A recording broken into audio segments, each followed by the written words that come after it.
Have you ever seen a 70-ton tank get its turret blown clean off from a shell impact? The armor doesn't get penetrated, no. The welds just burst, and the multi-ton structure hops into the air. This isn't movie special effects. This is the reality the 501st Heavy Tank Battalion of the Wehrmacht faced in August of 1944. They rolled out, expecting to kill with impunity.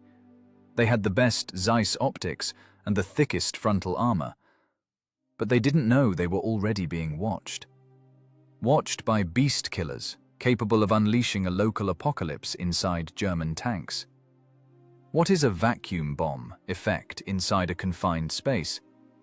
Why did German armor shatter like glass, killing its own crews? And how did haystacks become the cause of death for an elite division? Get ready, because you are about to see what death from ambush really looks like. The roar was deep enough to rattle your diaphragm. It wasn't just the sound of a motor. It was a seismic shift. 12 cylinders of the Maybach engine, 700 horsepower corralled into a cast-iron belly, were grinding the Polish air, mixing it with the smell of burnt synthetic gasoline and scorching oil. 1944. The Eastern Front was bursting at the seams, but here, on the march of the 501st Heavy Tank Battalion, it felt like time had turned back. Germany was laying its last, heaviest trump card on the table. 70 tons. 70 tons of alloyed Krupp steel cast into a shape of absolute geometric threat. The Tiger II. The King Tiger. This was no longer a breakthrough weapon. It was a mobile pillbox created for a single purpose: to destroy everything living within direct fire range while remaining invulnerable. Wide tracks, each link nearly a meter across, bit into the dry soil, leaving ruts that looked like scars. The earth trembled. This is not a metaphor. When a column of these mastodons moved down a road, plaster crumbled and windows rattled in peasant houses within a radius of 500 meters. Inside the turret bearing number 102, the heat was stifling. The ventilation could barely cope with the powder gases from test firing and the heat radiating from the gun breech and transmission. But the crew didn't notice the humidity.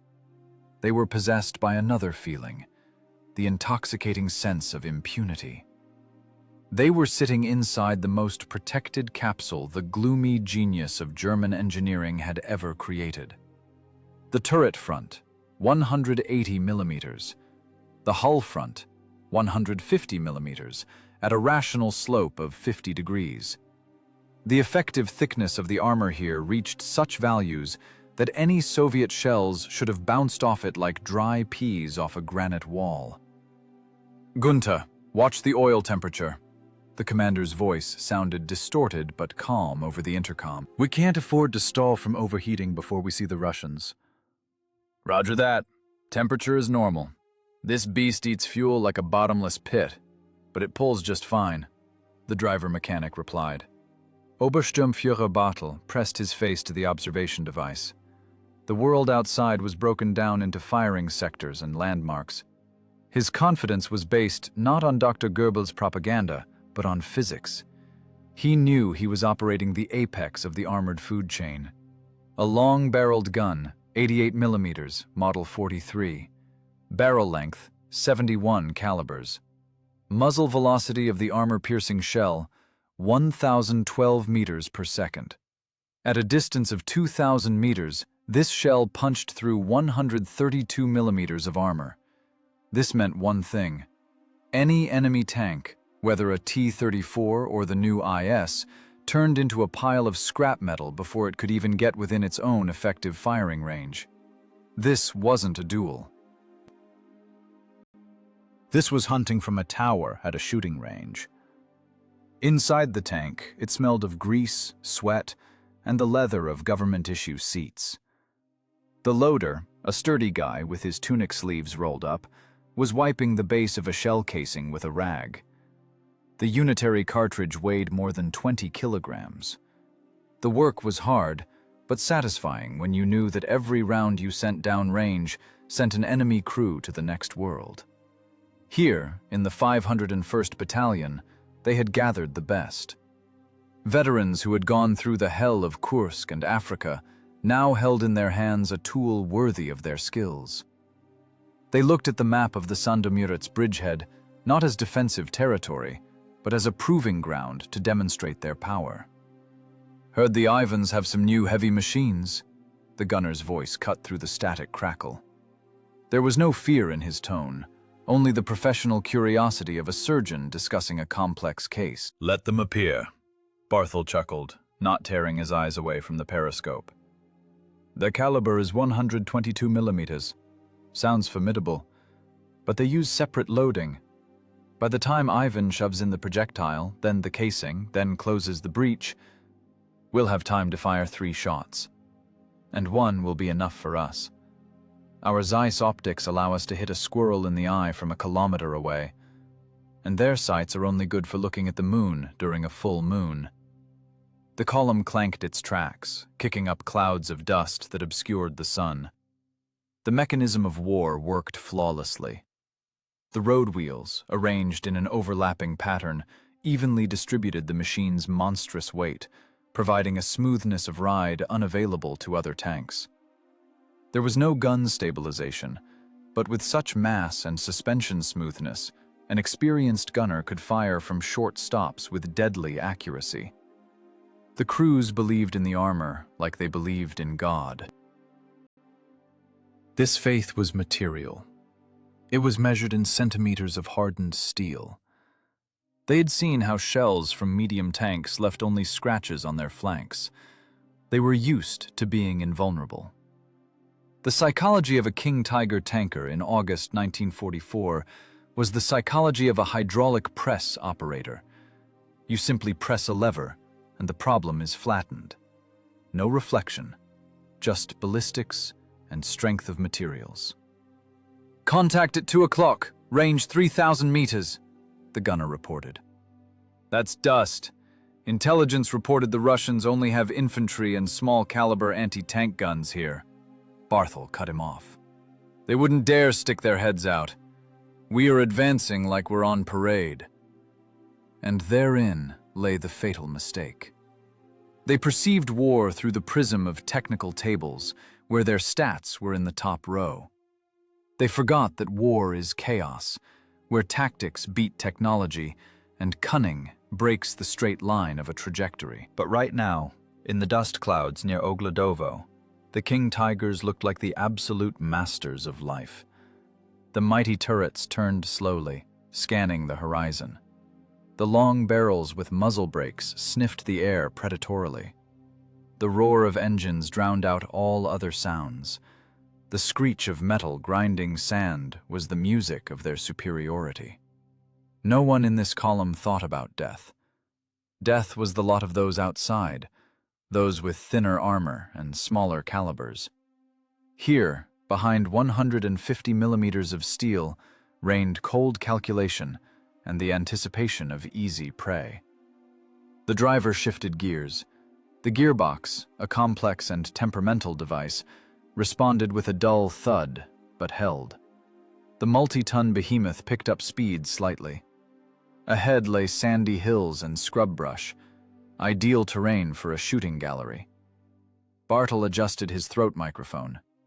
"All crews, maintain formation. Distance 50 meters. Don't stretch out. Today we show these barbarians what German quality is."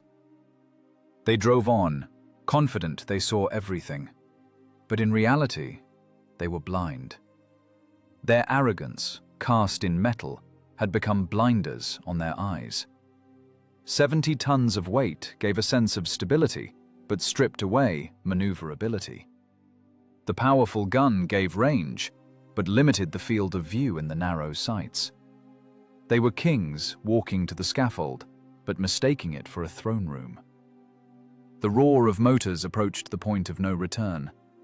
Dust settled on the armor, masking the coming catastrophe as a triumphal march. while the German Maybachs devoured kilometers of Polish road. In the tree line near Ogledow, the silence was as dense as water in the deep. Here, different engines breathed. Diesel V2 Hearts, 12 cylinders, 520 horsepower. Rough, but reliable as a sledgehammer in a blacksmith's hands. They didn't require high-octane gasoline. They ran on diesel, the smell of which permeated everything here. The earth, the tunics, the bread. The Soviet heavy tank IS-2, Joseph Stalin. This was not a machine for parades. This was an answer. Asymmetric, brutal, and final. If the Tiger was a scalpel, the IS-2 was a hammer. In its turret, cast with a rough armor texture, hid an argument that required no translation into German. 122 millimeters, the D-25 T-gun. This wasn't just a tank gun, it was the A-19 Core field gun that designers managed to shove into a tank turret. It was engineering violence for the sake of firepower. The loader, Private Savushkin, wiped sweat from his forehead with the back of a hand black with oil. In the cramped turret, there was no room to turn around. To the right, the breech block, massive as a safe. To the left, the ammunition rack. And in his hands, death weighing 25 kilograms. The sharp-nosed, armor-piercing slug BR-471. "Heavy, damn it!" Savushkin rasped, getting a better grip on the shell. "Like a fattened pig." "Don't whine," the tank commander, Guards Lieutenant Ogledow, replied, not tearing himself away from the panoramic sight. "This pig needs to gnaw right through the cat, guts and all." The main problem of the IS-2 lay in its very strength: separate loading. The projectile was so heavy and long that a single cartridge simply wouldn't fit in the fighting compartment, nor could one man lift it in the confined space. Therefore, the firing process turned into a time-trial weightlifting exercise. The algorithm of actions was merciless to the human body. First, you take the projectile, 25 kilograms of steel and explosives. You ram it into the breech. You use a rammer to drive it into the barrel rifling with a dull thud. Then you bend down for the casing with the propellant charge. It is lighter, but requires precision. You insert the casing, and only then does the wedge breech block close. Clang! This sound was like a guillotine falling. The lock is closed. Electric trigger connected. "Ready!" The loader's shout drowned in the whine of the transmission. It took 20 to 30 seconds. At best, 1.5 rounds per minute. An experienced crew could squeeze out 2. A German loader in the spacious turret of a Tiger could throw 3 or even 4 unitary cartridges into the barrel in that time. 6 to 8 shots per minute against our 2. By all rules of military statistics, this was a death sentence. In a tank duel, the winner is the one who shoots first, and more often. But Soviet design thought took a different path. It bet not on quantity, but on the quality of a single, solitary hit. The kinetic energy of the 122mm slug was monstrous. Upon hitting the turret of a Panther or Tiger, even without penetrating the armor, the welds burst like rotten threads. The transmission would be torn from its mounts. The crew inside received a concussion so severe that blood ran from their ears. And if the shell pierced the armor, a local apocalypse occurred inside the tank. Armor fragments mixed with red-hot shell splinters turned the vehicle's insides into a meat grinder. This wasn't a duel with rapiers. This was a crowbar blow to the skull. "Driver, keep the revs up, don't stall," Ogledow commanded. "If we have to jerk from a standstill, we need torque immediately." "Water temperature 80, oil 70, the driver reported. "The engine is singing." Inside the IS-2, it smelled of heated metal and waiting. The fan hummed, trying to disperse the stale air. Ergonomics? They didn't think about that here. Here, they thought about survival through destruction. The cramped turret dictated its own conditions. The loader had to twist like a snake to get the next shell from the rack on the floor or the walls. Every movement was practiced to automatism, to calluses, to back pain. "Checked the sight?" the commander asked the gunner. "Scale is clean, horizon is normal. Turret electric drive is working smoothly," the gunner answered, turning the hand wheel. The turret, weighing several tons, obediently floated to the left, obeying the movement of his hand. 122 millimeters looked toward the road.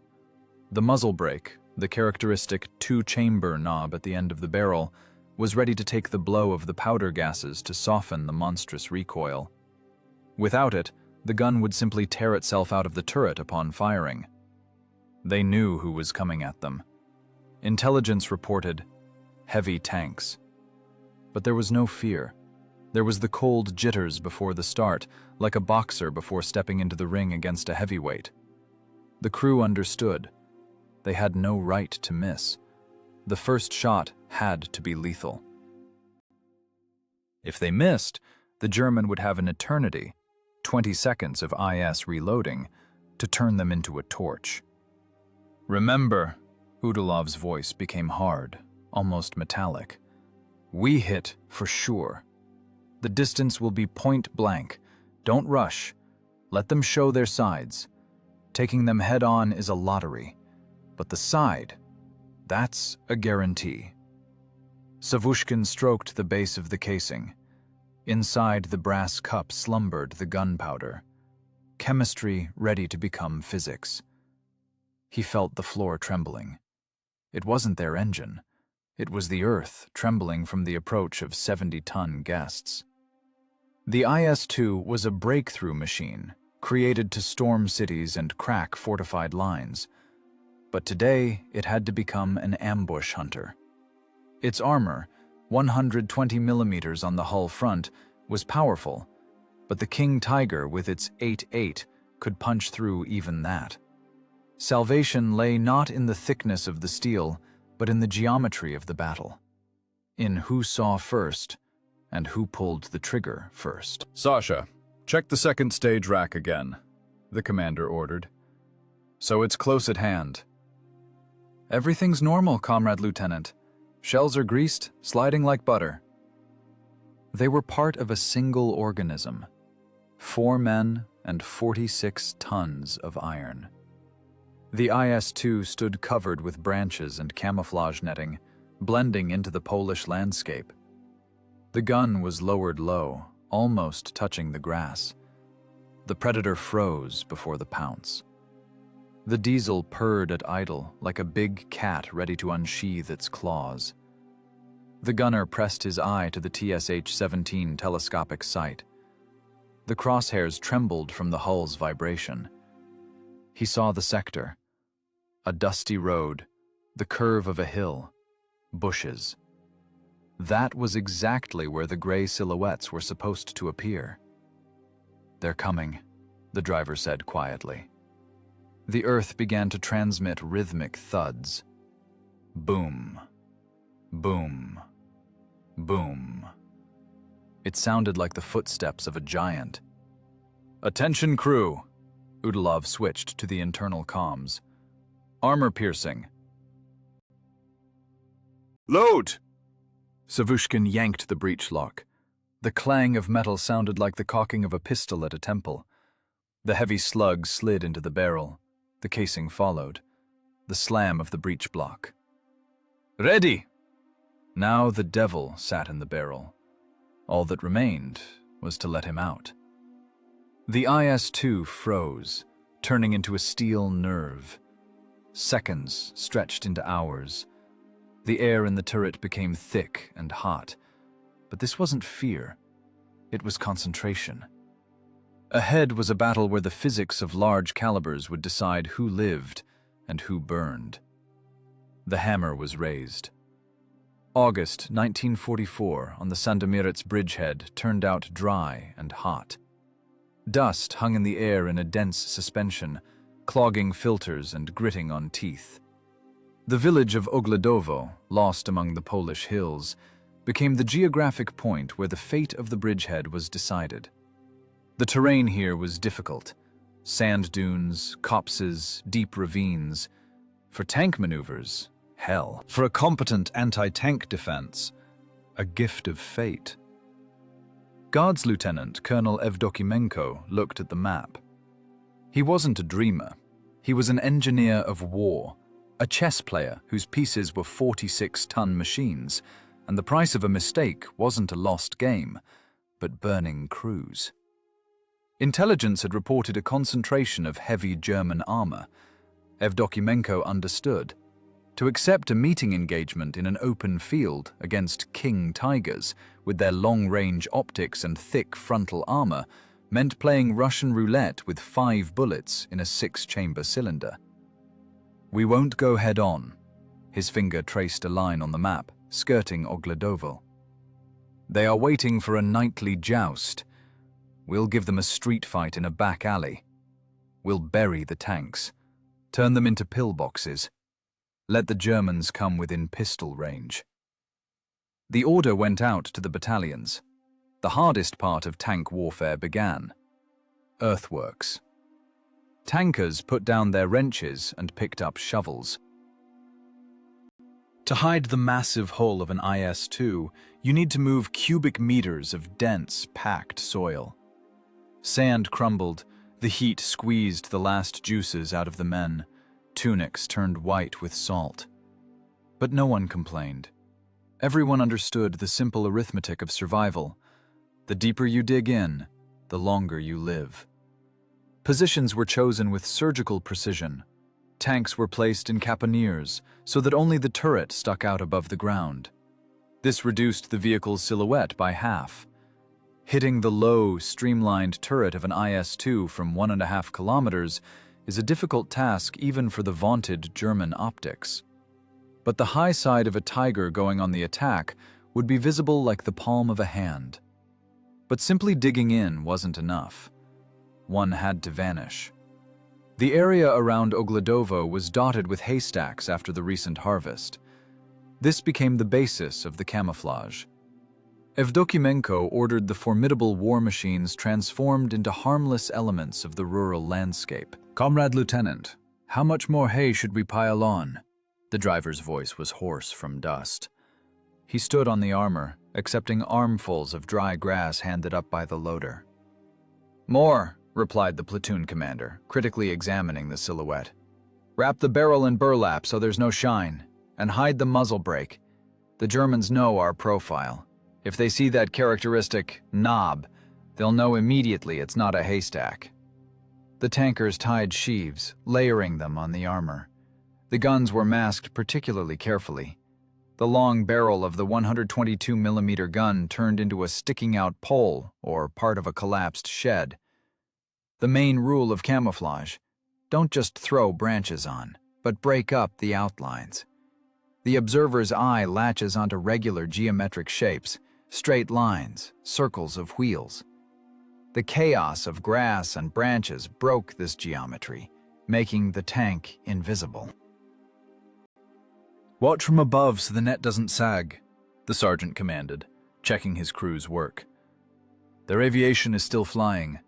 If they notice a shadow of the wrong shape, they'll plaster us with mortars." By evening, the work was finished. The field near Ogledow looked peaceful and empty. Dozens of haystacks, bushes, sandy hills. But it was an illusion. Inside these haystacks, under a layer of dry grass, steel armor was cooling. Crews sat inside or lay under the bellies of the tanks, catching precious minutes of rest. Hatches were cracked open to air out the fighting compartments, but the observers didn't close their eyes. Sectors of fire were distributed in advance, no improvisation. Each tank commander knew his landmark: a lonely tree, a fork in the road, a burned-out farmhouse. The system of fire was built to create a fire bag. The German column had to be drawn into the kill zone, exposing their sides to crossfire. "If they come in a wedge, let the lead one pass," the political officer instructed the crews, walking the positions. "Hit the trailing and flank ones. Create a traffic jam. Understood? The main thing is discipline. The first shot only on command. Anyone who twitches early goes to a tribunal." Nerves were taut as piano wires. Waiting for battle is more exhausting than the battle itself. You sit in a tight iron box, listening to the silence, knowing that somewhere out there, beyond the horizon, the engines of 70-ton monsters are roaring, coming to kill you. Fear tried to creep into the soul, but it was crushed by discipline and routine. Wipe the optics, check the radio, grease the turret traverse mechanism. Busy hands don't let the head panic. Night fell on the bridgehead. In the darkness, distant sounds could be heard, the clanking of tracks, the drone of engines. The wind brought the smell of foreign diesel. The enemy was amassing forces. Soviet tankers slept in snatches, taking turns. One on watch at the periscope, 3 sleeping. Sleep was light, shallow. Any foreign sound made eyes snap open instantly. "It's so quiet," whispered the loader, looking through the open hatch at the starry sky. "Like there's no war." "It's the calm before the storm," grumbled the commander, not taking his eyes off the binoculars. "Go to sleep. You'll need strong hands tomorrow. Lugging slugs isn't like sipping soup with a spoon." The ambush was ready. Evdokimenko's engineering calculation had turned geography into a weapon. The sand that hindered movement now protected the hulls.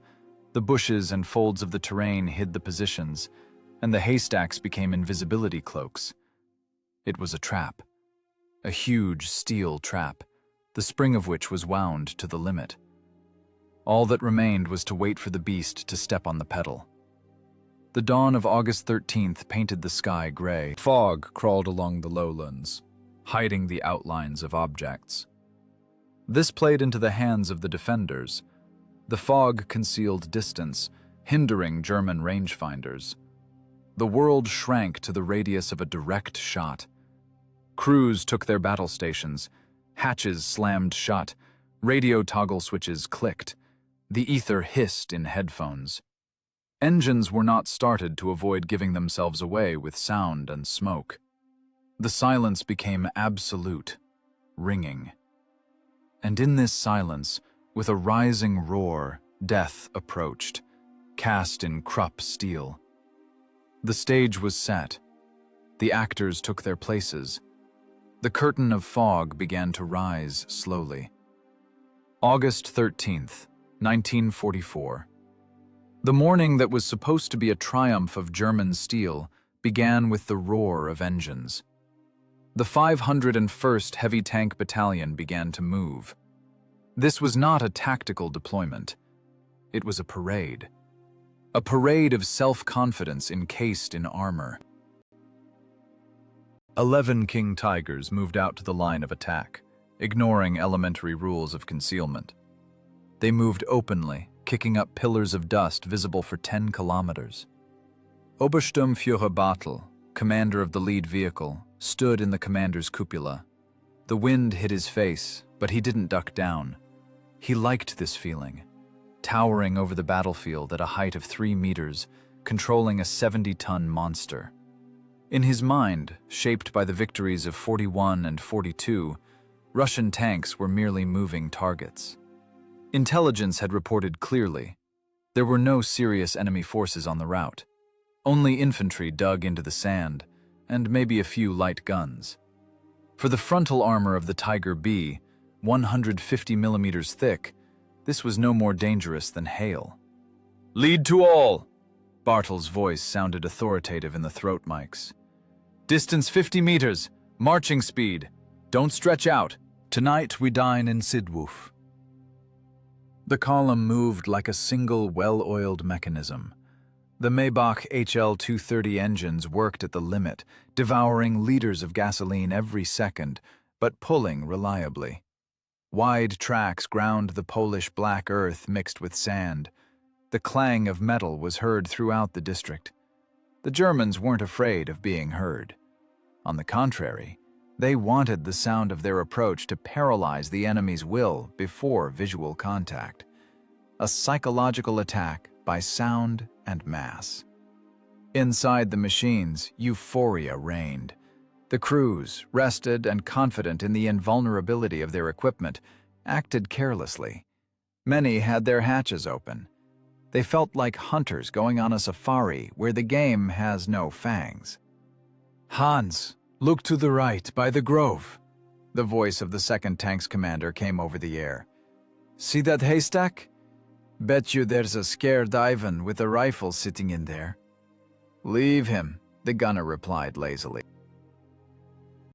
Wasting a high-explosive shell on one infantryman is wastefulness. The Reich won't forgive us such bookkeeping. Laughter in the ether was distorted by static but distinct. They were joking. Being in a combat zone, they allowed themselves the relaxation of tourists. It was a fatal mistake born of arrogance. They believed in numbers. They knew their gun penetrated any Soviet tank from 2 kilometers. They knew their front couldn't be penetrated by almost anything, but they forgot that the numbers in the technical spec tables only work in laboratory conditions. On the battlefield, chaos rules, along with whoever knows how to use that chaos. The huge hulls of the machines swayed on the uneven ground. The torsion bar suspension with overlapping wheels dampened the shocks, creating the illusion of a smooth flight over the ground. This smoothness was lulling. It seemed nothing in the world could stop this avalanche of metal. Obersturmführer Bartel shifted his gaze to the map clipped to his tablet. Less than a kilometer remained to Ogledow. The terrain was ideal for a tank attack, open with small hills. No anti-tank ditches, no hedgehogs. The Russians hadn't even tried to mine the approaches. Amateurs, thought Bartel. They simply ran away, abandoning their positions. "Target in sight," reported the gunner of the lead tank. "Wooden bunker, 11 o'clock. Permission to destroy?" "Belay that," commanded Bartel. "Don't get distracted by trifles. Our goal is the breakthrough to the crossing. The infantry will clean up the garbage." The column continued moving. The dust raised by the tracks hung in a dense wall, blocking the view to the rear. But forward they looked with all eyes. Or rather, with all instruments. The Zeiss optics gave a clear picture. But what did they see? Emptiness. Sand dunes, bushes, haystacks. Lots of haystacks. Too many for August, when field work should have already been finished or moved to the barns. But the German tankers, city dwellers, paid no attention to this agrarian oddity. For them, a haystack was just an element of the landscape, a soft pile of grass that posed no threat to 70 tons of steel. The driver of the 3rd tank, NCO Müller, shifted into 3rd gear. The engine roared, and the machine jerked forward, closing the gap. He loved this tank. In it, he felt safe, like in the Führer's bunker. Thick walls, power, superiority. The fear that haunted him in the old Mark IVs vanished here. The King Tiger cured fear better than any schnapps. "Looks like today will be a boring day," the radio man commented. "We'll just drive over their bones and won't even notice." "Don't jinx it," grumbled the commander. "But it looks like you're right. The Russians are exhausted. Their vaunted breakthroughs have choked. Now it's technology's turn to speak." They were driving straight into the mouth of the firebag. Intelligence had failed them. Or rather, they had failed themselves by believing the enemy was stupid. They didn't notice how the terrain around them began to change. The hills became higher, the ravines deeper, limiting maneuver. The road turned into a narrow corridor where it was impossible for 11 heavy tanks to turn around. But they continued to press the gas. The inertia of thinking was more terrible than the inertia of mass. Bartel leaned out of the hatch a bit more. The heat intensified. The smell of hot oil and dust became unbearable. He wanted fresh air. He wanted to see his triumph not through the glass of a periscope. "Pick up the pace," he commanded. "We must reach the crest of Hill 197.2 in 5 minutes." The tracks bit into the soil. The treads tore out chunks of turf. The heavy machines moved as if on parade, maintaining intervals and alignment. A suicide parade. Every second brought them closer to the line where faith in technology ended and the cruel reality of destruction physics began. They didn't see the camouflaged barrels already turning to follow their movement. They didn't feel the gunners in the haystacks holding their breath, catching the sides of their machines in the crosshairs. They were blind in their grandeur, blinded by the shine of their own armor and the myth of invincibility. The distance closed. 1,000 meters, 800, 600. The sound of their engines was the only sound in this world. It drowned out everything: the singing of birds, the rustle of the wind, and the beating of their own hearts. This roar was like a death rattle, but they mistook it for a victory song. Bartel smiled. Ahead was a clear horizon. A little more, and they would break the front like a knife cuts butter. None of them knew they had less than a minute left to live. History had already raised its hammer over their heads, but they continued to smile and joke on the air, discussing the quality of Polish beer and the thickness of the armor which, as they believed, would save them from everything, except their own stupidity. The fog began to tear into tatters, revealing the gray flanks of the German machines. The sun hit the periscopes, blinding the gunners for a second. In that moment, time for the 501st Battalion compressed into a point. The second hand froze. The world hung by a thread that was about to snap. And snap it did. The silence was torn not by a scream, but by the clang of a breech block. In the bushes, just 300 meters from the road, the T-3485 of Guards Junior Lieutenant Alexander Osin threw off its camouflage net. From such a distance, it was impossible to miss. It was an execution. The 85mm muzzle looked straight at the side of the lead Tiger, right where the armor was thinner, right where behind the layer of steel beat the heart of the machine, the engine, and the heart of the crew, the ammunition rack. "At the lead! Armor piercing! Fire!" Osin's command cracked through the headset like an electric discharge. The shot of the ZIS S-53 cannon is a sharp, dry crack that plugs your ears. The tank jerked. The recoil mechanism swallowed the energy.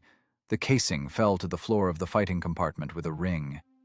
The 9-kilogram shell flew 300 meters in a fraction of a second. The physics of the impact were simple and terrible. The kinetic energy of the slug does not dissipate at such a distance. It arrives at the target as a concentrated clump of death. Impact! The lead King Tiger stumbled. It seemed an invisible giant's hand had slapped it. Sparks sprayed like a fountain. The shell hit the side, smashed through 80 millimeters of vertical armor, and burst inside. The sound of the impact for the crew inside was like a sledgehammer hitting an empty bucket that you are sitting in.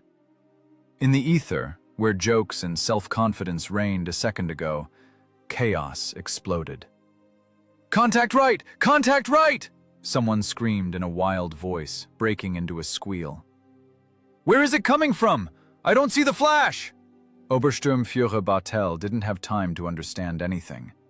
His tank shuddered. The engine sneezed black smoke and died. The internal lighting went out. It smelled of burnt rubber and ozone. The illusion of invulnerability crumbled along with the periscopes. Following Osin, the crew of Guards Lieutenant Degtiar opened fire. A second shot, and the second Tiger took a hit in the running gear. The track snapped with a deafening crack resembling a whip crack. The heavy ribbon of track links, losing tension, slid off the rollers like a snake, winding around the drive sprocket. The 70-ton behemoth turned sideways from inertia, blocking the road for the others. The formation broke. German meticulousness, their famous Ordnung, turned into the panic of a herd trapped in a pen with wolves. The rear vehicles began to brake, running into each other. Drivers yanked levers, trying to get out of the line of fire, but there was nowhere to go. To the right, a hill. To the left, a ravine. Ahead, burning comrades. "Load! Faster!" yelled Osin. "Don't let them recover!" The loader worked like an automaton. Shell into the breech, punch with the fist, breech wedge up, shot. Inside the T-34, there was an infernal roar. Powder gases stung the eyes, but the thrill of the hunter overrode everything. They saw those who considered themselves immortal burning. It was more intoxicating than alcohol. Fear disappeared. Only anger and the mechanics of killing remained. The Germans began to snap back. The turrets of the Tigers rotated panic-stricken, searching for a target. Long barrels groped the bushes, but found no targets. The Soviet tanks were dug into the ground, hidden by haystacks, merged with the landscape. The Germans fired blindly, at the flashes. 88mm shells plowed the earth, felled trees, raised pillars of sand, but couldn't reach the nimble T-34s. "Achtung! It's an ambush! Full reverse!" Bartel yelled into the microphone, but no one was listening. The airwaves were clogged with the screams of the wounded and panicked reports. "Number 4 is burning! Crew bailing out! Driver killed! Control lost!" Another shell from Degtiar found the joint between the turret and the hull of a German tank, the most vulnerable spot. The turret jammed. Hydraulics, pierced by shrapnel, sprayed hot oil, which immediately ignited. Flames engulfed the engine compartment. The fire suppression system activated, but was powerless against such temperature. A tank is a complex system where every node depends on another. Break a track, and you're a stationary target. Hit a vision slit, and you're a blind mole. The Soviet tankers were hitting exactly the vulnerable points. They didn't try to punch through the front. They crippled the German beasts, depriving them of movement and sight. The psychological effect was more terrible than the physical damage. The elite of the Wehrmacht tank forces, used to shooting the enemy from 2 kilometers, found themselves in a knife fight in a phone booth. Their advantage in optics and range was nullified. Here, reaction and rate of fire decided everything. And the T-34-85 reloaded faster. "5, cover! Turn around!" The platoon commander tried to restore combat control. "Smoke screen! Give me smoke!" Smoke grenades flew from the rear mortars of the German tanks. Whitish clouds began to veil the battlefield, mixing with the black soot from burning oil. But it was too late. The trap had slammed shut. The hunter had become the game. The roar was such that the ground under the infantry's feet vibrated. It was a symphony of destruction. Metal shrieked against metal, ammunition racks exploded, engines howled, racing out of control. The air was saturated with the smell of burnt meat and red-hot steel. Soviet crews worked in the rhythm of a death assembly line. Gunner caught the silhouette. Shot. Correction. Shot. They saw hatches opening on German turrets. From them, engulfed in flames, people tumbled out. The very supermen who 5 minutes ago were laughing at the Russian Ivans. Now they were rolling on the ground, trying to beat out the fire, screaming not Heil, but Mama. "That's the way! Crush the bastards!" rasped Osin's driver, pivoting the tank hull for a better firing angle. The first act of the drama at Ogledow ended in total tactical shock for the Germans.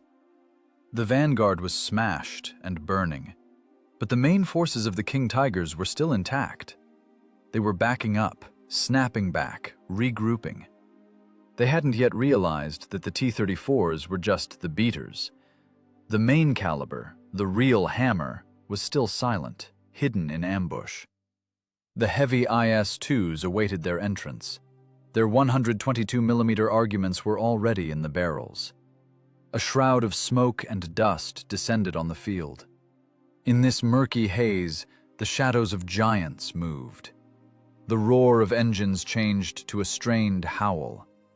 The Germans retreated, leaving smoking pyres on the road that were once the pinnacle of their technical thought. But the battle was just beginning. The trap had worked, but the beast was still alive and lethally dangerous. The rage of a wounded predator is scarier than cold calculation. And now, this rage sought an outlet. Smoke from the burning lead vehicles mixed with the morning mist, creating a surreal set for the main scene of this drama. The German column, having lost formation, resembled a snake with a broken spine. The surviving Tigers tried to turn to present their frontal armor to the shots of the T-34s. Huge hulls, weighing 70 tons, wallowed in the sand, engines roaring at maximum RPMs. Tracks tore up the sod, throwing up fountains of earth. This was the moment Guards Senior Lieutenant Ogledow chose. The time for medium caliber was over. The heavyweights were stepping onto the stage. Two camouflaged IS-2s standing on the flank threw off their camouflage nets. It looked as if part of the hill suddenly came to life and bristled with metal. 122mm. This caliber left no room for compromise. It was a verdict cast in the shape of a shell. At the third one, in the side, Ogledow's command sounded calm, like an order on a factory shift. Armor piercing! The gunner spun the hand wheel. In the sight floated the side of a King Tiger, a vertical plate 80mm thick. For the D-25T gun at 700 meters, this wasn't armor. It was cardboard. The shot of an IS-2 cannot be confused with anything else. It isn't a crack. It's a thunderclap that vibrates your insides. The muzzle brake threw sheaves of fire to the sides, raising a cloud of dust that blinded the observation instruments for a moment. 25 kilograms of steel and explosives left the barrel at a speed of 800 meters per second. The physics of this process are terrifying. The kinetic energy of the projectile at the moment of meeting the armor was millions of joules. The impact struck right under the turret. German steel, alloyed and hardened, was famous for its hardness, but hardness has a downside: brittleness. Upon an impact of such monstrous force, the metal didn't bend. It broke. The shell smashed through the side like an eggshell. But the most terrible thing happened a split second later. The kinetic shock was of such force that the hull welds burst. The turret ring bolts, a ring nearly 2 meters in diameter on which the turret rotates, were sheared off instantly. The 17-ton turret of the King Tiger, the pride of the Henschel concern, was torn from its seat. It hopped into the air, described an arc, and crashed onto the sand beside the hull with a roar. This wasn't a duel. This was a beating. Inside the German machine at the moment of impact, the pressure spiked to hundreds of atmospheres. The crew died instantly, even before the ammunition detonated. They had neither a chance nor time for realization. Simply, 1 second you are controlling the most powerful machine in the world, and the next, you are smeared against the walls of the fighting compartment by a shockwave. Then the shells in the rack blew. The explosion tore off the roof of the engine compartment. A huge pillar of fire shot into the sky, marking the end of another steel monster. "Hit!" yelled the gunner, forgetting regulations. "Blew the turret off! Blew it to hell!" Don't yell! Ogledow reined him in. Shift fire. Target. Next one. By the ravine. Load.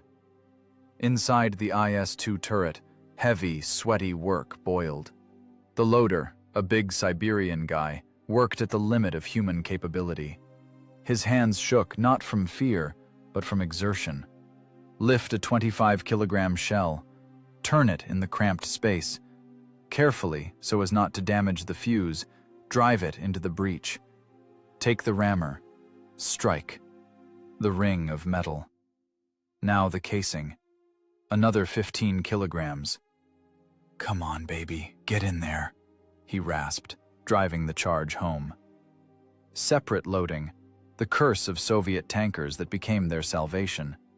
Yes, the rate of fire dropped, but it was the separate charge that allowed the use of such a powerful projectile, which turned invulnerable German tanks into piles of scrap. Ready, exhaled the loader, wiping salty sweat flooding his eyes. Seconds dragged viscously, like fuel oil. While the IS-2 reloaded, the Germans tried to answer. One of the Tigers managed to turn its turret toward the ambush. 88mm barked in response. The shell struck the frontal plate of Guards Lieutenant Mordynin's tank. The ringing was as if the crew had been put inside a church bell and hit with a sledgehammer. Sparks, smoke, spall. But the armor held. Rational slope angles, devised by Soviet engineers, did their job. The German shell ricocheted, leaving a deep gouge in the metal, and went into the sky. Alive? Mordynin's voice in the headset trembled from concussion. Alive, Commander. Sight was knocked off. Fixing it now, replied the gunner. Fire when ready. Let's show them whose steel is harder. Mordynin's return shot hit the gun mantlet of the German tank. The shell didn't penetrate the armor, but the energy of the impact was such that the Tiger's gun was torn from its trunnions and driven inside the turret. The breach crushed the German tank commander. The machine, having lost the ability to shoot, turned into a useless pile of iron. On the battlefield, the chaos of destruction reigned. German faith in technical superiority shattered against rough but effective Soviet power. The vaunted Krupp steel cracked at the seams. Elegant German mechanisms couldn't withstand the blows of the Russian sledgehammer. "Driver, short move!" commanded Ogledow. The tank jerked, changing position. Standing still was forbidden. Smoke from the shots gave away their position. The IS-2, despite its 46 tons, moved surprisingly briskly. The diesel roared, spewing clouds of blue smoke. In this battle, there was no place for beautiful maneuvers. Here, the naked arithmetic of caliber worked. 122mm was the main argument that required no proof. Every shot of the IS-2 put a period in the biography of another German machine and its crew. "Another one down," reported the observer. "Smoke from the hatches!" Ogledow was turning into a graveyard of King Tigers. The very machines that were supposed to become the terror of the Eastern Front were now burning like torches, poisoning the air with the stench of burnt flesh and rubber. The triumph of the will had turned into the triumph of ballistics. The loader in Ogledow's tank could no longer feel his hands. The abraded skin on his palms was bleeding, his back ached. But he continued his assembly line. Shell, casing, breech block. Shell, casing, breech block. He was the motor of this gun, a living piston pumping death toward the enemy. "How many left?" asked the commander. 5 armor-piercing, 8 high-explosive, rasped the loader. "Enough to finish them," said Ogledow harshly. "Finish them off. Don't spare the shells. We'll spare them later. Now, work!" The field before them was littered with burning metal. The wind spread black smoke, hiding the sun. But through this smoke, the lightning of gunshots continued to strike.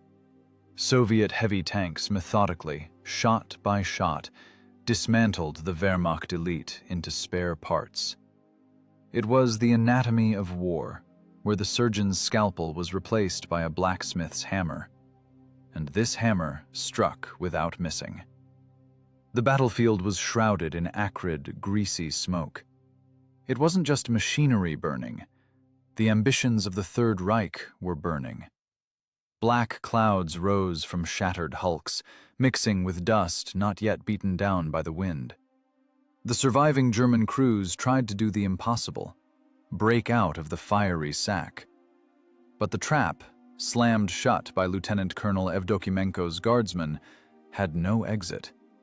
Panic finally replaced self-confidence. 3 surviving machines out of 11, tracks clanking, tried to back up, hiding behind the smokescreen and burning hulls of their comrades.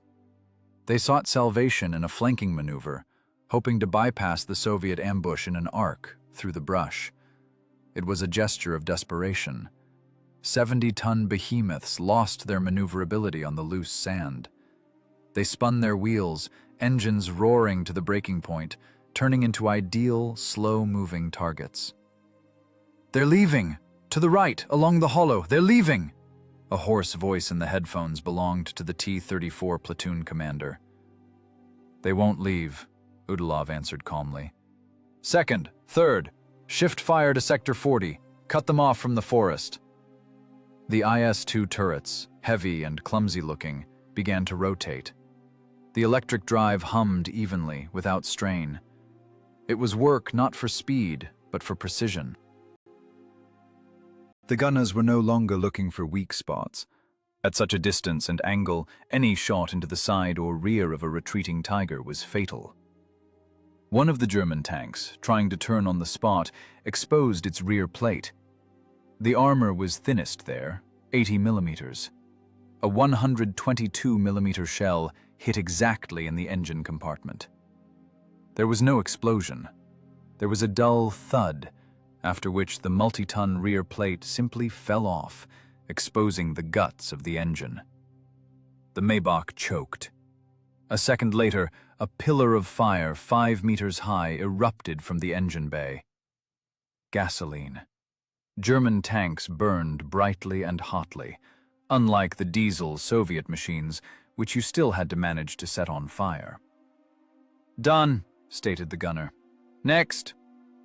This was no longer a battle. It was a cleanup operation. The graveyard of giants grew before their eyes. Of the 11 King Tigers that went out that morning for this parade of death, 8 had already turned into immovable scrap metal. Some burned, throwing black sheaves of soot into the sky. Some stood, with gun barrel buried in the earth, turret torn off. Some froze with a severed track, abandoned by the crew. The Soviet defense reorganized on the fly. As soon as the threat of a direct breakthrough was eliminated, the finishing mechanism engaged. T-34-85 tanks popped out of their covers. Now their speed and maneuverability were more important than armor. They flanked the remaining Germans, stinging them like a pack of hounds driving a bear. "Hit the tracks! Don't let him crawl away!" The air was filled with short, angry commands. The crew of the last surviving Tiger decided not to tempt fate. The commander's cupola hatch flipped open, and tankers began climbing out, coughing from the smoke. They raised their hands even before they jumped to the ground. Fearsome warriors, the elite of the tank forces, turned into frightened, dirty people dreaming of only one thing: to survive. Their faith in the Führer and the Wunderwaffe burned along with their machines 15 minutes ago. And from the direction of the Soviet positions, people in oily coveralls were already running toward the smoking machines. Mechanics. Technical support of the battle is an invisible front that often decides the outcome of a battle no less than the marksmanship of a gunner. They ran not with weapons, but with tools. Our losses existed, but they were of a different order. Not a single IS-2 was destroyed beyond repair. There were dents, there were broken tracks, shattered observation devices, but the armor held. The pike nose and cast turrets of the Soviet heavyweights passed the exam. "Petrovich, bring the cable! The idler on number 6 is jammed," shouted a driver mechanic, inspecting the damage. "And give me the welder! The protection plate is bent here." Diagnostics were carried out right here, amidst the soot and not yet cooled metal. Soviet equipment, created roughly, but with a huge margin of safety, allowed for repairs in field conditions. Where a German tank required a factory floor and a crane to dismantle the transmission, a Russian tank needed a sledgehammer, a crowbar, and a mechanic's strong word. Inside Udelov's tank, a deafening silence fell. The engine was killed. Only the ringing in ears and the heavy, hoarse breathing of men could be heard. Savushkin, the loader, sat on the floor of the fighting compartment, leaning his back against the ammo rack. His hands trembled with a fine tremor. He looked at his palms. The skin was stripped to the meat, nails black with grease and powder residue. He had just tossed half a ton of iron.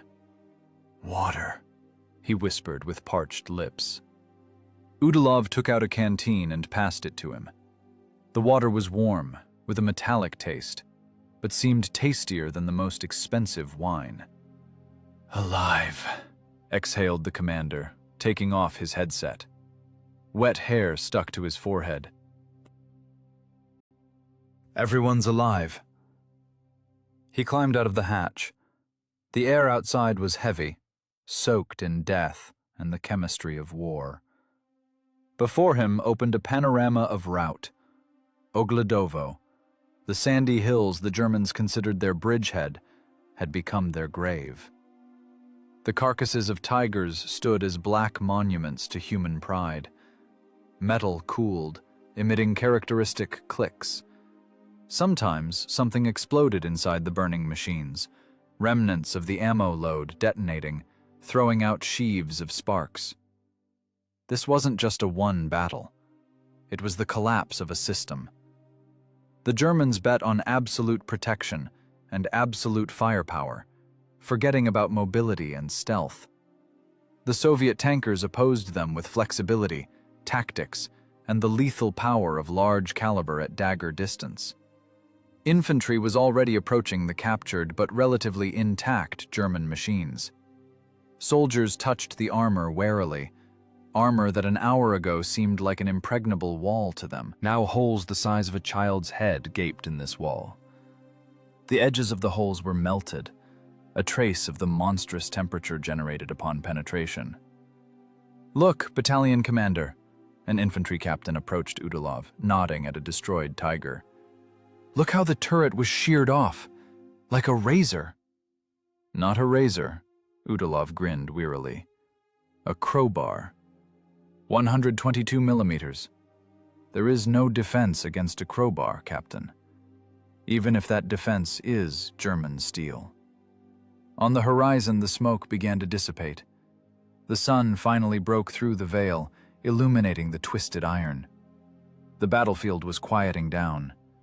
The rage of combat was leaving, making room for cold analysis and fatigue. Mechanics were already banging hammers, restoring tracks on hit T-34s. Life went on. The war went on. But for the 501st Heavy Tank Battalion, it ended here, in the sands near Ogledow. Crews climbed out of machines, lighting rolled cigarettes. Trembling fingers struggled to hold matches. There was no triumph in their eyes. There was emptiness. They did their job. Hard, dirty, deadly dangerous men's work. They ground up the enemy's elite, turning it into a pile of scrap. And now they just needed to exhale, clean themselves up, and prepare for the next fight. Because Berlin was still far away, and the Germans probably had plenty of Tigers left. But the myth of their invincibility died today, here, on this cursed field. And everyone who saw these burning torches knew the beast can be killed. You just need to know where and with what to hit. The smoke that had obscured the horizon for the last half hour began to settle slowly, revealing a picture worthy of textbooks on armored warfare tactics. It was a still life of torn metal and burnt rubber. When the adrenaline of the fight evaporated, along with the powder gases, the time for cold analytics arrived. The time for engineers and staff officers, who were now walking among the smoking carcasses of king tigers like pathologists in a morgue. Guards Lieutenant Colonel Evdokimenko jumped down from an armored car. His boots crunched on sand mixed with shell casings. He approached the nearest knocked-out giant. It was the tank with tactical number 502. Its turret was frozen in an unnatural turn, like the neck of a broken doll. The gun pointed into the ground. Here, on this field, two philosophies of war clashed. The German school, which bet on absolute technological domination, and the Soviet school, relying on tactical flexibility and brute, destructive power. On paper, the Tiger B surpassed the IS-2 in almost everything. In rate of fire, in quality of optics, in frontal armor thickness. But battle doesn't happen on paper. Battle happens in the mud, in the fog, at distances dictated by the terrain, not the technical manual. Evdokimenko ran his hand along the side armor of the German tank. The metal was still hot. "Comrade Lieutenant Colonel, look here," called a technical officer standing by a hole. "Clean work. Entry hole is neat, edges melted. But there is no exit hole." "It doesn't need to exit," Evdokimenko answered dryly. 122 millimeters inside a closed volume is a vacuum bomb. The crew didn't even realize what happened. Damage analysis showed a fatal error by the German command. They believed in their invulnerability and neglected reconnaissance. The King Tiger is an ideal sniper for open spaces. Its element is a distance of 2 kilometers, where its gun can destroy the enemy with impunity. But by driving these monsters into a narrow defile near Ogledow, the Germans stripped themselves of their main trump card. They turned long-range guns into useless clubs that couldn't be swung in a narrow corridor. Soviet tactics proved to be the scalpel that lanced this boil. The ambush was built on knowledge of the enemy's psychology and the physics of his machines. Our tankers knew, the German is blind. Visibility from a King Tiger is atrocious. The commander's cupola gives a good view, but in battle the commander hides inside, looking through narrow periscope slits. The driver sees only the sector in front of him. The sides are a blind spot. That's exactly where the T-34s and ISs hit. "Look at the nature of the weld failure," the technician continued, pointing to a crack running along the rear of the turret. "The steel is overhardened. Is Krupp pushing out defects?" "Not defects. A deficit of alloying additives." Evdokimenko picked at the scale with a knife. "They lack molybdenum. The armor is hard but brittle. Upon impact by a large caliber, it doesn't give, it cracks. The IS-2 doesn't just hit with a slug, it hits with mass. The kinetic strike is so strong that even without penetration, chunks of armor fly off the inside, acting like shrapnel. Their own armor kills their own crew. It was a triumph of engineering barbarism over high tech. The complex, overweight suspension of the Tiger, its temperamental transmission, its magnificent sight, all this became useless dead weight the moment a simple Soviet shell hit the side. Complexity lost to simplicity. The officers approached another tank where the explosion had torn the turret off. The multi-ton structure lay several meters away, half buried in sand.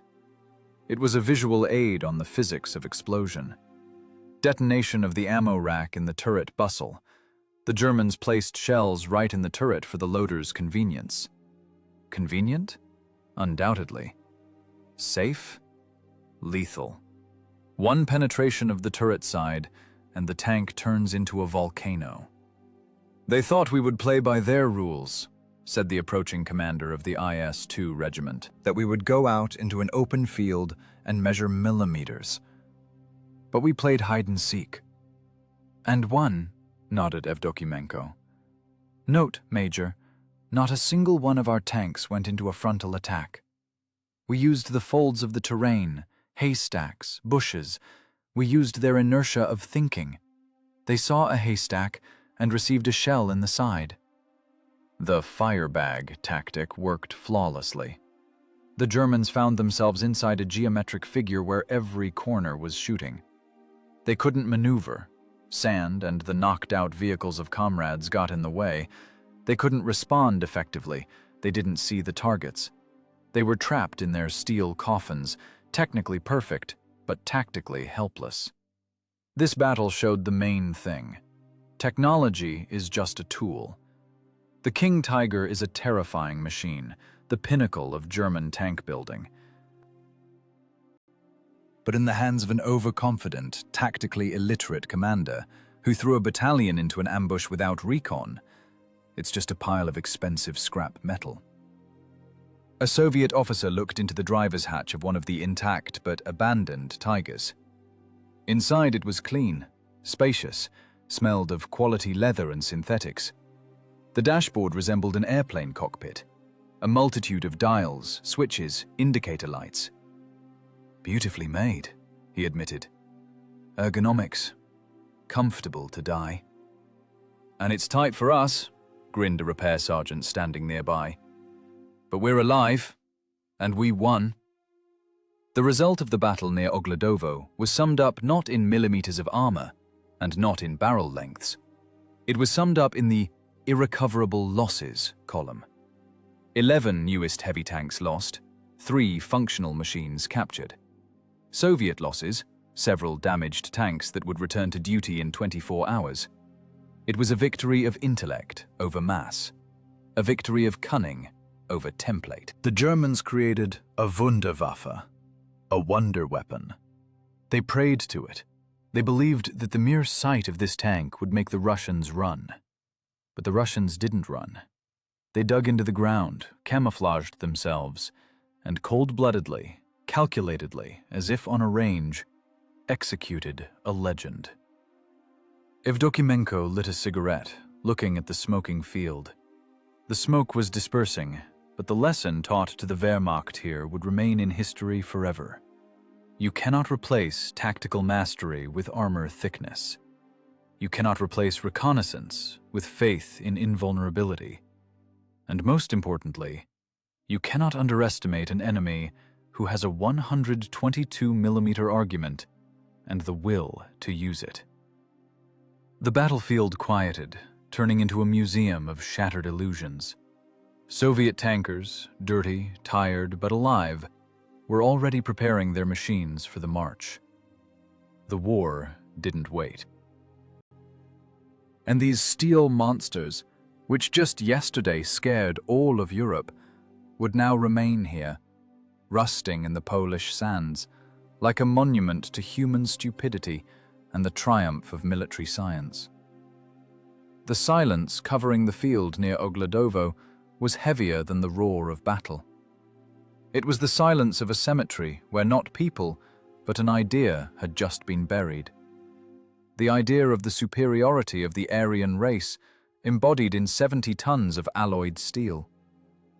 A group of German POW tankers sat on the ground by the side of the road, along which they had planned a triumphal march just that morning. They looked pathetic. The elite of the Panzerwaffe, guys in black uniforms with death's heads on their lapels, selected from the best crews, who had passed through the crucible of the Eastern Front.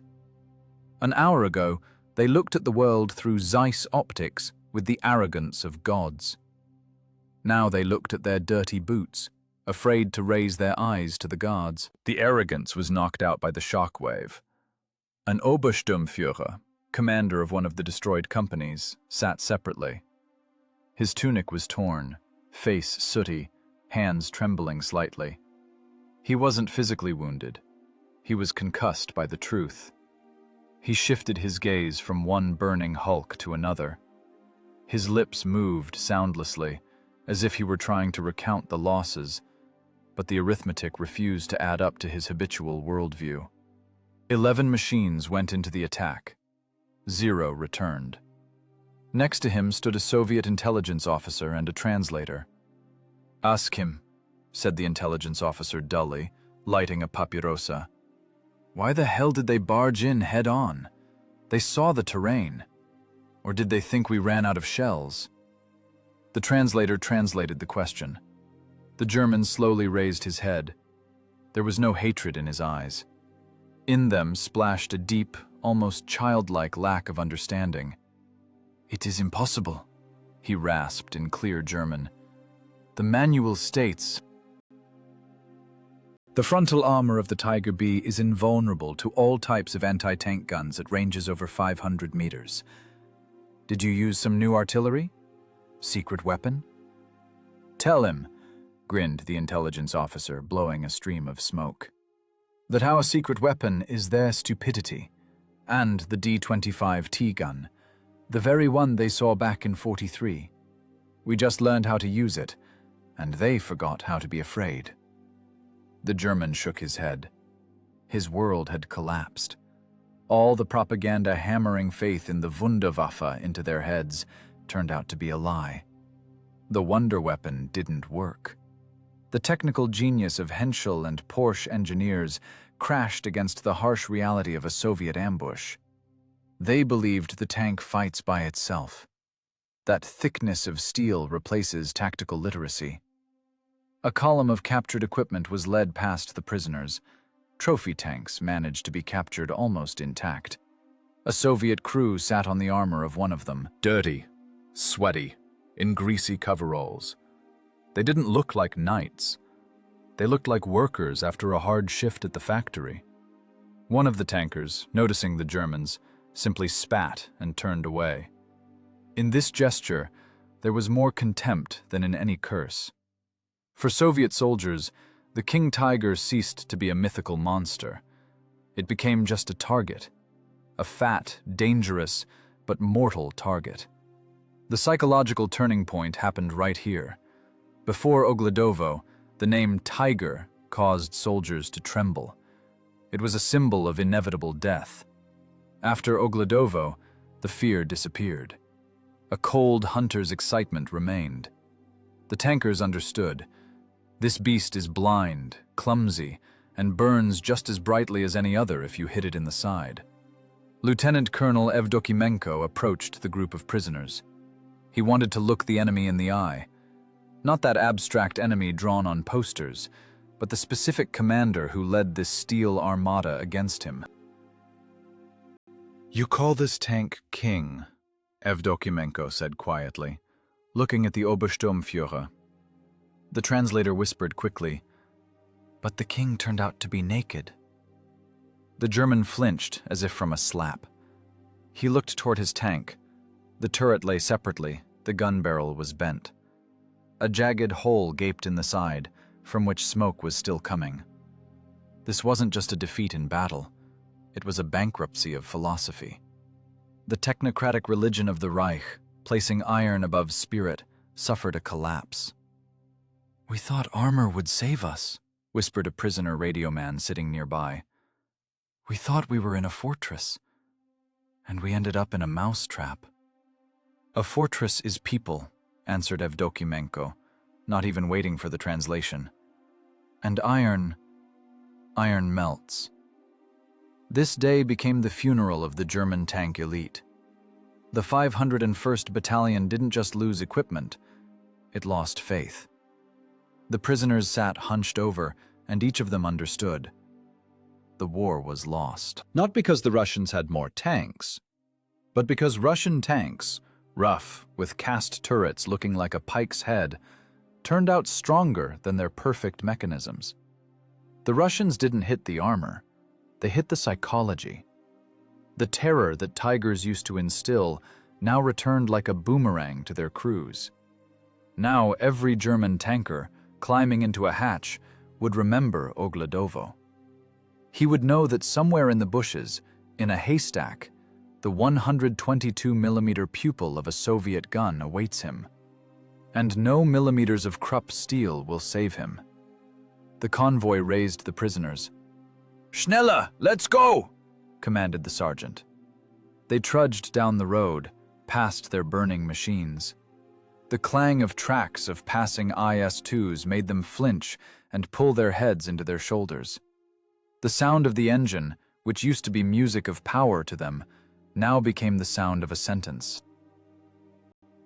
The myth of invincibility was trampled by the tracks of Soviet tanks and mixed with Polish mud. King Tigers didn't scare anyone anymore. They turned into scrap metal, good only for remelting. And the people operating them turned from supermen into a dejected crowd trudging to the rear, to prisoner of war camps, carrying with them terrible knowledge. Their god from the machine is dead. He was killed by the simple, rough, but honest work of the Soviet soldier. The silence in the pavilion of the Armored Museum in Kubinka differs from the silence on the battlefield. There, near Ogledow, the silence was a ringing pause between life and death, filled with the smell of burning. Here, in the huge hangar, silence smells of cold steel, oil paint, and the dust of time. It is the silence of a crypt where giants rest whose time has expired.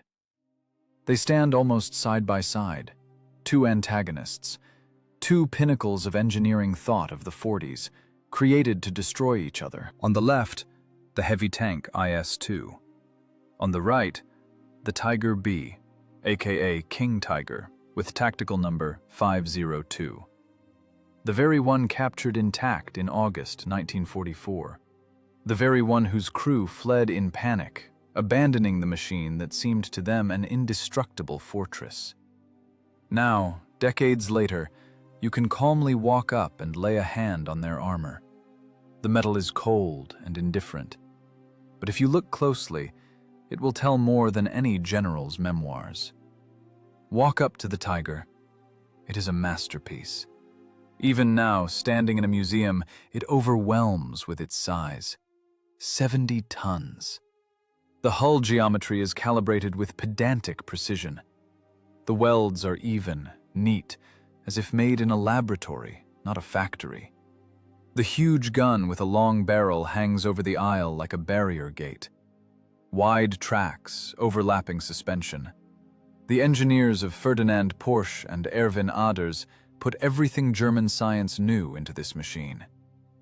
But look closer. This complexity is its sentence. The overlapping arrangement of road wheels gave a smooth ride, but to change one inner wheel, you had to remove half the outer ones. In the mud of the Eastern Front, in the frost, this running gear turned into a monolithic lump of frozen earth, immobilizing the tank. The engine, designed for much less weight, worked at the limit, devouring hundreds of liters of gasoline. It was a colossus on clay feet, created for an ideal war on asphalt that never existed. And now look at the IS-2. It stands nearby, squat, predatory. Its turret doesn't have the ideal facets of the German machine. It is cast. On the armor, rough traces of the mold in which the steel hardened are visible. This is orange peel, a texture resembling citrus skin. Soviet designers didn't waste time on polishing. Aesthetics were sacrificed to functionality and mass production. The pike nose of the hull is a genius solution. Rational armor slope angles that forced German shells to ricochet, and of course the gun. The muzzle brake of the 122mm D25T gun looks like a heavyweight boxer's fist. Rough, powerful, flawless. Here in the museum, the difference in philosophies becomes obvious. The German school created a Wunderwaffe, a complex mechanism requiring sterile conditions and a crew with higher education. The Soviet school created a tool of war. a sledgehammer that can be used to hit in the mud, in the snow, which a mechanic in the field can fix with the help of curse words and a piece of wire. The history that happened near Ogledow isn't an accident. It's a regularity. When King Tiger No. 502 got stuck in the Polish sand, and its crew, blinded by fear and poor visibility, didn't notice the camouflaged Soviet tanks, the main law of war worked. The winner isn't the one with thicker armor. The winner is the one who sees the battlefield, who knows how to use the terrain, and who is ready to go to the end. The myth of the Third Reich's technological superiority shattered against precisely this rough-cast turret of the IS-2.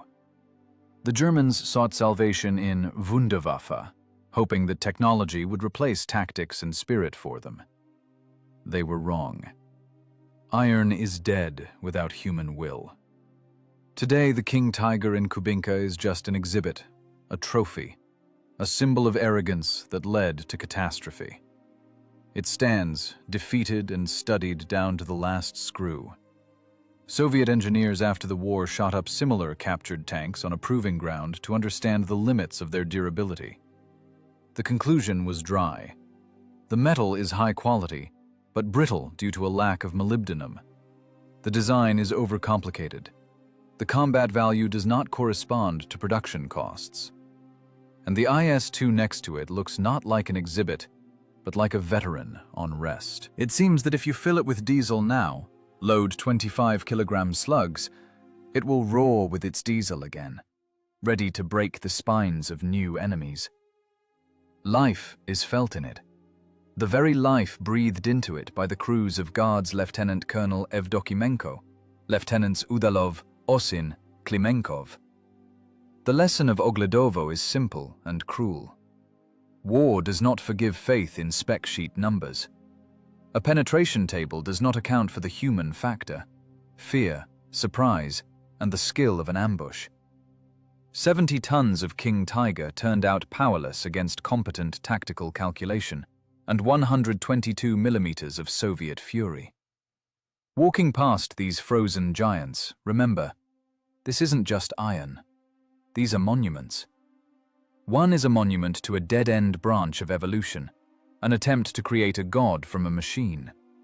The other is a monument to the victory of the human spirit, which subordinated metal to itself and forced it to serve a just cause. Strength is not in the thickness of the frontal plate. Strength is not in Zeiss optics. Strength is in the hands of the loader, who, tearing his fingernails, drives a shell into the barrel. In the eyes of the commander, who looks unblinking at the approaching armada. In the skill of the mechanic, who feels the engine like his own heart. Tanks can burn, metal can melt, but the will of the people who stopped the King Tigers in August of '44 is stronger than any armor. And that is exactly why the IS-2 stands here as a victor, and the Tiger only as a shadow that this victor cast backward into the oblivion of history.